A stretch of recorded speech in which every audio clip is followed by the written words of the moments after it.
အားလုံးပဲမင်္ဂလာပါဒီနေ့ကားပိုင်ရှင်တယောက်ရောက်လာတယ်သူပြောတာသူ့ရဲ့ကားကလက်ကန်အတန်တွေထွက်နေလို့ဆိုင်မှာသွားပြင်လိုက်တာပြင်ပြီးပြန်လာတော့သူပြောတာလက်ကန်ကရေကထက်ပိုပြီးတော့လေးလာတယ်အဲ့ဒါကိုအဲ့တော့ကျွန်တော်တို့တွေမော်တာမကောင်းလို့လားဆိုပြီးတော့ကျွန်တော်တို့တွေလက်ကန်တွေအကုန်လုံးရှုပ်ကြည့်လိုက်တာမော်တာကကောင်းတယ်အလုံးလုံးတယ်ပုံမှန်ပဲဒီတော့ဘာဖြစ်လို့လေးတာလဲဆိုတော့ကျွန်တော်တို့သွားပြီးတော့စာကြည့်လိုက်တာနောက်ဆုံးတော့စာကြည့်လိုက်တာအဖြေတစ်ခုရသွားပါတယ်အဲ့တော့ဗာလဲဆိုရင်လက်ကင်မှာကြားထားတဲ့ clip ပြားရယ်ပြီးတော့မော်တာနဲ့လည်းပေးရတဲ့လက်ပဲတိုင်တစ်ခုနဲ့အဲ့ဒါဒီမှာပြဿနာဗာလဲဆိုရင်မော်တာမော်လီနဲ့ခုနကလပ်ပြားမော်လီနဲ့မာပြီးတော့သူတို့တွေထပ်မိလိုက်တာမော်လီကတော့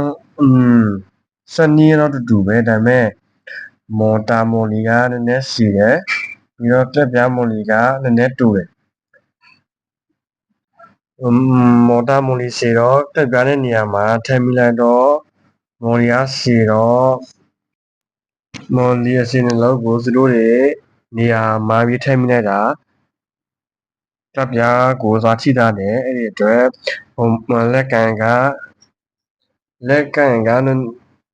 ပြောရမလဲအဲ့ဒီကပ်ပြားကလဲလို့မရတဲ့အတွက်လက်ကန်ကလေးရတဲ့အကြောင်းချင်းဖြစ်ပါတယ်မော်တာအားနဲ့လဲတော့မှနည်းနည်းပဲလဲလို့ရပါတယ်အဲ့ဒီအတွက်တေချာကြည့်ပါမော်လီကတော့နံပါတ်7ကတော့တူပဲအတူအစီနဲ့ကွာပါတယ်အဲ့ဒီအတွက်ဒီချာတိထားပြီးတော့ကြည့်သိမ့်ပါတယ်ကျွန်တော်ကဒီပြဿနာလေးကိုတွေ့လို့ကျွန်တော်ကတကယ်စင်းလေးကိုလာမျှဝေရခြင်းဖြစ်ပါတယ်အဲ့ဒီအတွက်တကယ်စင်းတွေကလည်းတကယ်လို့လက်ကန်တွေချုပ်တဲ့ခါကျရင်တေချာဒေတာရအောင်လို့ကျွန်တော်ဒီနေ့ဒီဗီဒီယိုလေးကိုလာပြီးတော့မျှဝေပေးရခြင်းဖြစ်ပါတယ်ဗီဒီယိုကိုဆက်အောင်ကြည့်ပေးတဲ့အတွက်ကျေးဇူးတင်ပါတယ်